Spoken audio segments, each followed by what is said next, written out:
everyone, welcome back to another video, and from this video now we are going to continue our chapter of biology, which is control and coordination. And those who have not watched the previous video, they can watch because I have taught in that video from introduction till reflex action.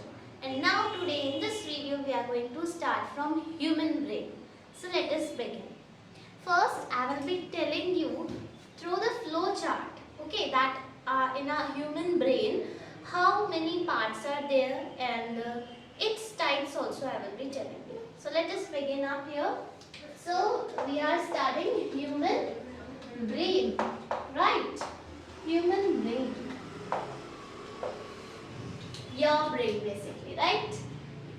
Okay, so देखो human brain में three types of brain are there, which is forebrain, midbrain and hindbrain. Okay, so let me write here first. How many parts did I told you right now? First I told you about forebrain, right? Second I told you about midbrain, right? Midbrain. And the third one I told you, hindbrain.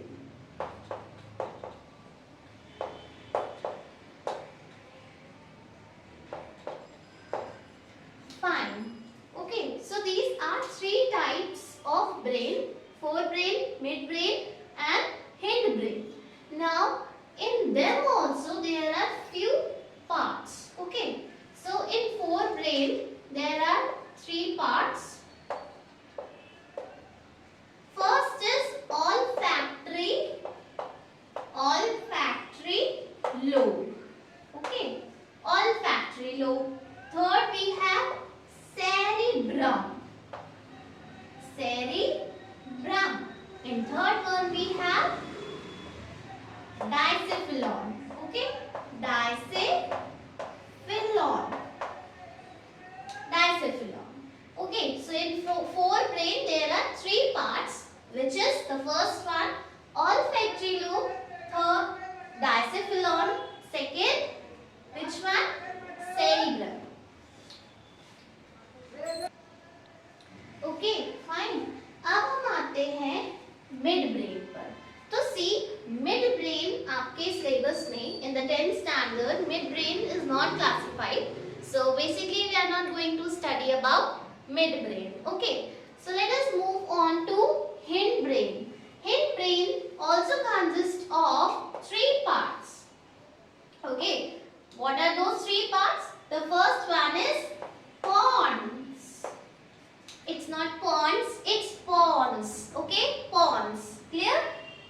Second we have cerebellum. Okay, cerebellum. Clear? Second is cerebellum. Third is oblongata.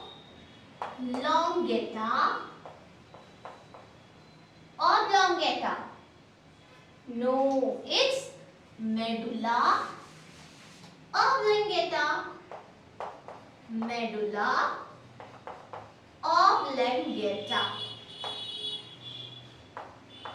आप इसे medulla भी बोल सकते हो या medulla oblongata भी बोल सकते हो. क्लियर? सो हिंड ब्रेन में हो गया pons, cerebellum and medulla oblongata. अब बच्चे बहुत ज्यादा कंफ्यूज होते हैं इन टू वर्ड्स में कि सेरिबैलम एंड सेरिब्रम, ये दोनों में इन दोनों में बहुत ज्यादा कंफ्यूज होते हैं. तो this you have to keep in mind that the cerebellum is the part of forebrain and cerebellum is the part of hindbrain. Clear? Now cerebellum, cerebrum, it is the largest part, okay, of the brain, of the forebrain. So it is the largest part. Okay, largest. Clear? अब इस cerebrum में भी 4 lobes होते हैं. In this cerebrum, see, olfactory lobe, there are no any other classification. In cerebrum we have 4 classification, that is of lobes. Okay, there are 4 lobes making one chart. Okay, through that you can understand कि हाँ ये parts होते हैं. And then later on by one I will be telling you the means functions of every part. Okay, first let us look at its classification, right? So cerebrum consists of 4 lobes. First आता है frontal lobe. Frontal lobe. Second आता है parietal lobe. Parietal lobe. Okay, parietal lobe. Third आता है occipital lobe. Occipital lobe. And fourth आता है temporal lobe. Okay, so ये 4 lobe होते हैं in the cerebrum. Okay, अब इनके भी functions होते हैं. So अभी functions की बात नहीं करेंगे. अभी पहले एक चार्ट बना देते हैं जिससे आपको पूरा क्लियर हो जाए कि हाँ इसमें ये चीज है. क्लियर? So अब ये तो हो गए cerebrum के 4 lobe. Frontal lobe, parietal lobe, occipital lobe and temporal lobe. अब डायसिफिलॉन में भी क्या होते हैं? 2 पार्ट्स होते हैं. देखो क्या क्या होते हैं? 2 क्लासिफिकेशंस इसकी भी हैं, right? Which is thalamus and hypothalamus.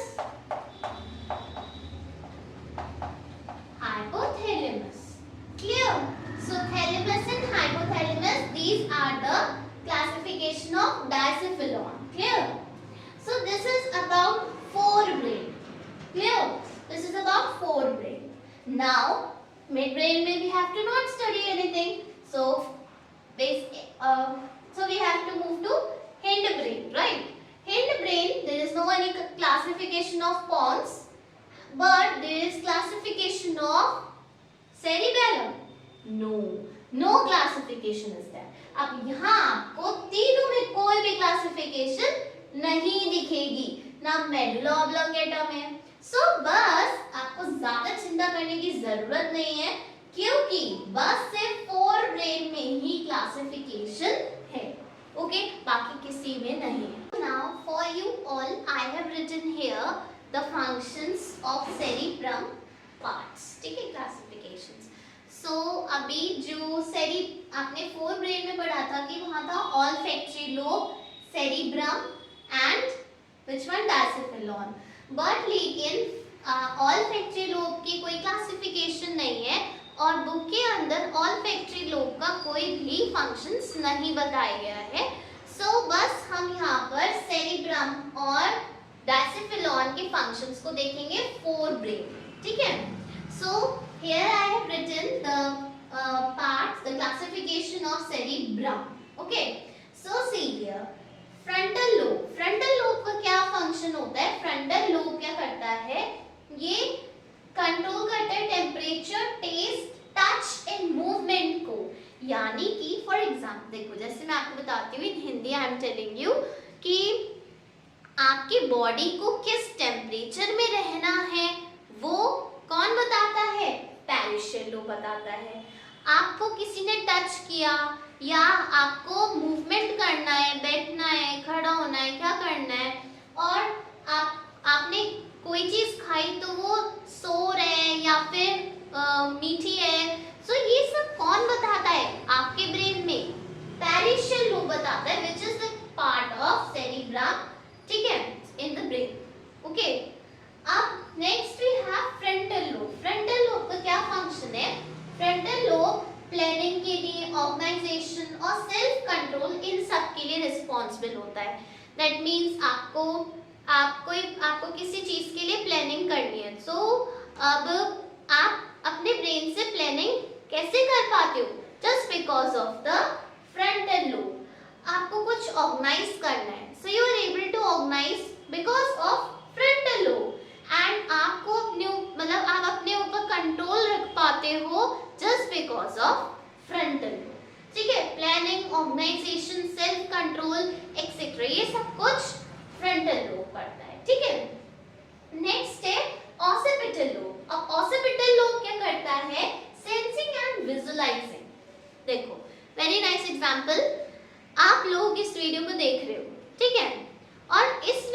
देखकर स्क्रीन को, ओके, मेरे को नहीं, ये जो पीछे जो वर्ड्स लिखे हुए हैं, ये जो लिखा हुआ है, ये सब कुछ, इसको पढ़कर आप समझ पा रहे हो। सो कैसे समझ पा रहे हो? Just with the help of occipital lobe. Occipital lobe क्या कर रहा है, आप रीड कर रहे हो इसे, और अब आपका जो ब्रेन है, ब्रेन में जो ऑसिपिटल लोब है, वो इसको देखकर आपके वो ब्रेन में आप मतलब उसको मेमोराइज कर पा रहे हो। आपने देखा होगा कि जब आप कोई चीज लर्न करते हो तो जब एग्जाम में आप एग्जाम भी देने जाते हो तो वहाँ जब आपको कुछ याद नहीं आता तो आप क्या चीज, जब आपको कोई चीज याद नहीं आती, कोई वर्ड याद नहीं आता, तो आप क्या करते हो, आपके ब्रेन में आपके नोटबुक की जो लाइंस होती हैं वो आपको याद आती है कि हाँ ये मैंने यहाँ लिखा हुआ देखा था, आपके ब्रेन में वो चीज आती है।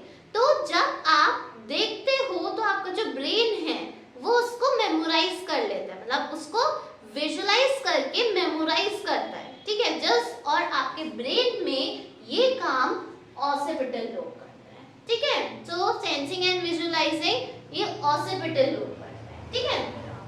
अब हमारे पास आते हैं टेम्पोरल लोब। टेम्पोरल लोब क्या करते हैं, processing auditory signals and memory. अब let us take one more example from here only। मेरी वॉइस है, आप उसको सुन रहे हो, आप समझ पा रहे हो, how, just because of the temporal lobe.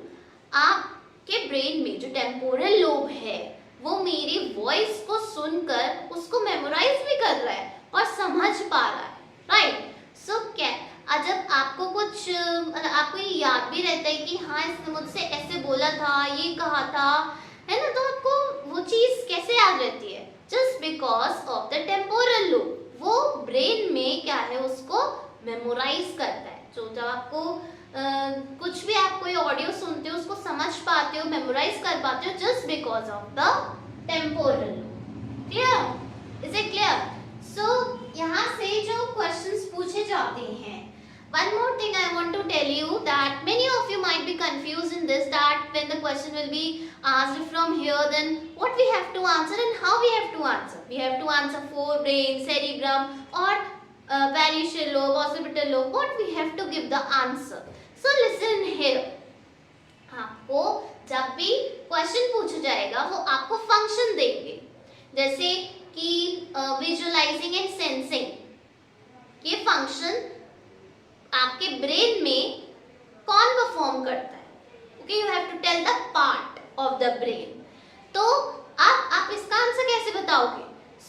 आप इसका आंसर बताओगे इस तरीके से कि cerebrum, you will write like this, the function of sensing and visualising is performed by the cerebrum in the forebrain by the occipital lobe. Clear? Sensing and visualising इस तरीके से आप लिखकर आओगे, ओके। आप कैसे लिखोगे? Once again I am repeating, the function of sensing and visualising is performed by the cerebrum in the forebrain and bracket में आप लिखोगे ऑसिपिटल लोब। आप सब कुछ लिख कर आओ, ठीक है, जिससे आपका वो कहीं मार्क्स ना काट पाए, और प्रॉपर वे में। कुछ इस तरीके से मत लिख देना, कुछ बच्चे इस तरीके से इतने वियर्ड वे में लिखते हैं कि कुछ समझ में ही नहीं आता। एक तो राइटिंग इतनी गंदी होती है, द वर्स्ट राइटिंग, एंड ऊपर से उनको आंसर फॉर्मेशन नहीं आता। सो आई एम टेलिंग यू कि आप इस चीज में कैसे आंसर लिखोगे, क्योंकि वहां अगर आप सिर्फ ऑसिपिटल लोब लिखोगे तो वो कहेंगे कि आपको सेरिब्रम लिखना था, अब आप सेरिब्रम लिखोगे तो वो कहेंगे ऑसिपिटल लोब लिखना था, अब आप ये दोनों लिखोगे तो वो कहेंगे कि फोरब्रेन पार्ट भी बताना था। तो आप ये तीनों चीजें लिख दो, राइट। आप उसको उससे जब आप आंसर लिखोगे तो एग्जामिनर जो आपकी कॉपी चेक करेगा उसको ऐसे लगेगा कि हाँ इसे सब कुछ पता है कि फोरब्रेन में सेरिब्रम होता है, सेरिब्रम में ये होता है और ये परफॉर्म करता है। आपके मार्क्स, आप कुछ एक्स्ट्रा लिख रहे हो तो उसमें आपके मार्क्स रिड्यूस नहीं होंगे, अगर आप कुछ लेस लिखोगे तो उसमें आपके मार्क्स जरूर लूज होंगे। तो इसीलिए अगर आपको जितना भी पता है आप वो सब लिख कर आओ, ठीक है। 1-2 मार्क्स में तो पूछा ही जाता है, और वैसे भी जो मैंने आपको बताया 1 लाइन का ही फॉर्मेशन, बाकी आप फर्दर मैंने वो क्वेश्चन में से लिया है, आंसर मैंने 1 लाइन का ही बताया, right. So this is the way how you will be answer. अब ये तो हो गया भाई फोर ब्रेन के बारे में, अब ज्यादा बात नहीं करेंगे। अब आपको एक बार इसको रीड करना है, जब आप इसे पढ़ोगे then I am damn sure कि आपको ये सब कुछ क्लियर हो जाएगा, right. So now let's begin up with diencephalon, ठीक है। डाइसेफिलॉन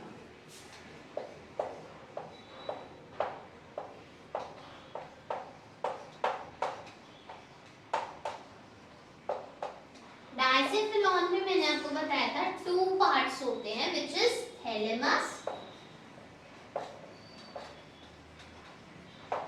एंड हाइपोथैलेमस।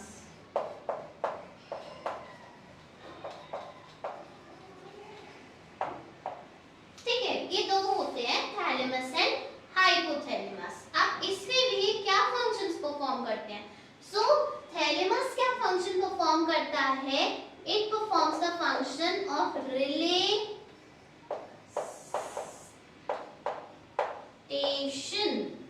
Relaxation.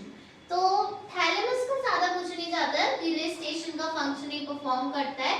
हाइपोथैलेमस जरूर पूछा जाता है, जैसे एक हाइपोथैलेमस का फंक्शन होता है जब आपको भूख लग रही है, मींस आप हंग्री हो, ठीक है, या आप भूख मतलब प्यासे हो, या आपको किस टेम्परेचर में रहना है, किस टेम्परेचर की चीज को खाना है, एंड आपको कब सोना है, ये सब कुछ कौन परफॉर्म करता है? हाइपोथैलेमस, ठीक है। सो कि अब आपको भूख लग रही है and you need to eat food, है ना, तो वो हाइपोथैलेमस आपके ब्रेन मतलब आपके ब्रेन में हाइपोथैलेमस आपको ये बता रहा है कि yes now you hungry and आपको फूड खाना है, या आप now you are thirsty and now you have to drink the water, now it's time to sleep, you are sleepy, now you have to sleep, and temperature, now you have to not stay for the more time in this temperature, now you have to go, and so temperature ये सब कुछ कौन बताते हैं? Hypothalamus आपके brain में बताता है, ठीक है। बस इतना सा है डाइसेफिलॉन। सो ये 4 ब्रेन आपका फिनिश होता है।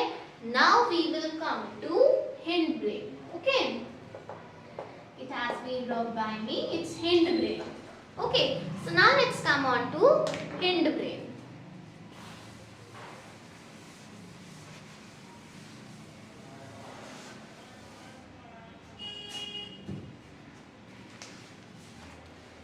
Okay, so now hind brain. Hind brain क्या है? ये इनवॉलेंटरी एक्शंस को कंट्रोल करता है, ठीक है। Hind brain controls involuntary actions. जब जिसने भी प्रीवियस वीडियो देखा होगा उसे पता होगा कि इनवॉलेंटरी एक्शंस क्या होते हैं, वॉलेंटरी एक्शंस क्या होते हैं। But again I am telling you, क्योंकि वो रिफ्लेक्स सेक्शन में उसका थोड़ा हमने पढ़ा था। So again I am telling you involuntary actions वो एक्शंस होते हैं जो कि आपके कंट्रोल में नहीं होते हैं, जो आप ऑटोमेटिकली एकदम से करते हो, जो आपने सोच समझ के नहीं करते, that is involuntary action. Voluntary action जो कि आपके कंट्रोल में होते हैं, आप सोच समझ के करते हो, वो वॉलेंटरी एक्शंस होते हैं। तो जो अचानक मींस जो इनवॉलेंटरी एक्शंस होते हैं वो हिंड ब्रेन परफॉर्म करता है, ठीक है। Hind brain is responsible for controlling the involuntary actions. अब मैंने आपको बताया था हिंड ब्रेन में क्या क्या है, कौन से फर्स्ट ही बताया मैंने, सेकंड मैंने बताया सेरिबैलम, सेरिबैलम, थर्ड मैंने आपको बताया मेडुला ऑब्लोंगेटा, राइट। ये 3 बताए थे मैंने आपको। अब देखो पॉन्स का क्या फंक्शन होता है? It regulates the breathing rate, okay, it regulates the breathing rate and sleep cycle, okay. Breathing rate means आपको कितनी तेज सांस लेनी है, धीरे लेनी है, ब्रीथिंग रेट और स्लीप साइकिल को कितने आवर्स आपको सोना है, ये सब कौन बताता है? पॉन्स बताता है, ठीक है। अब सेरिबैलम जिसका बहुत इम्पोर्टेंट फंक्शन है और ये मैं आपको 90% बता सकती हूँ कि अगर इस पार्ट में से क्वेश्चन पूछा जाएगा तो इससे 90% पूछा जा सकता है, क्योंकि ये आपको ऐसे दे सकते हैं कि a person has drink the alcohol and he is now unable to move properly, right? So tell which part of the brain has did this condition of the particular person. So you will be telling like this कि cerebellum in the hindbrain performs the function to control the balance and posture of the body. So cerebellum का function होता है to balance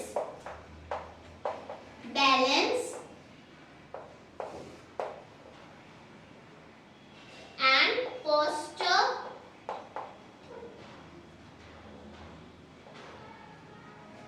of the body.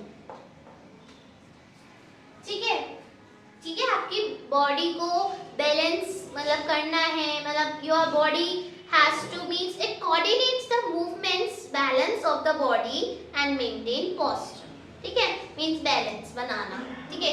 So you know when somebody drink excessive amount of alcohol, so what happens is alcohol affects to the hindbrain, okay, it affects to hindbrain, in hindbrain it affects to cerebellum, because of which a person is unable to know that कि उसको बैठना है, खड़ा होना है, कैसे move करना है, उसका बैलेंस पूरा खराब हो जाता है, जस्ट बिकॉज एल्कोहल उसके हिंड ब्रेन में सेरिबैलम को इफेक्ट कर देता है. इस वजह से वो अपने बैलेंस या पोस्चर नहीं मेंटेन कर पाता. Clear? Now medulla oblongata. Medulla oblongata ये regulates heartbeat, blood pressure, coughing, sneezing, salivation, vomiting, rate of respiration. ये सब कुछ मेडुला ऑब्लोंगेटा करता है. Clear? So this is all about the hindbrain. Okay, and so now we have to not study midbrain as I already told you. ठीक है? So with this we have completed the human brain. Okay. One more thing I want to tell you. I have one question that how are nervous organs protected? Nervous organs means brain and spinal cord. ये कैसे protected रहते हैं? So जो diagram है उसमें ये तो है ही parts, but लेकिन एक और चीज बता देती हूँ, उसमें लेबलिंग है कि आप पहले ब्रेन की बात कर लेते हैं. तो ब्रेन कैसे प्रोटेक्टेड रहता है? सो ब्रेन के ऊपर एक कवरिंग होती है. ओके, किसकी कवरिंग होती है? Brain is covered by cranium. Okay, जो कि उसको प्रोटेक्ट करता है किसी भी बहुत तेजी से आपके अगर कोई मार देता है तो आपके ब्रेन को इतनी जल्दी इफेक्ट नहीं होता, क्योंकि उसके ऊपर क्रेनियम की कवरिंग होती है which protect the inner brain. ठीक है? So this is about कि ब्रेन कैसे प्रोटेक्ट रहता है. Spinal cord is covered by the backbone, okay, which protects the spinal. Okay, so इसके ऊपर बैकबोन की कवरिंग होती है, ब्रेन के ऊपर क्रेनियम की कवरिंग होती है. So basically brain is covered by cranium and spinal cord is covered by back. ठीक है?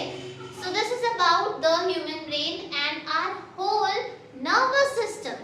From now we are going to study about endocrine system. ठीक है? Nervous system is now completed. That means I told you earlier that nervous system is associated with neurons, right?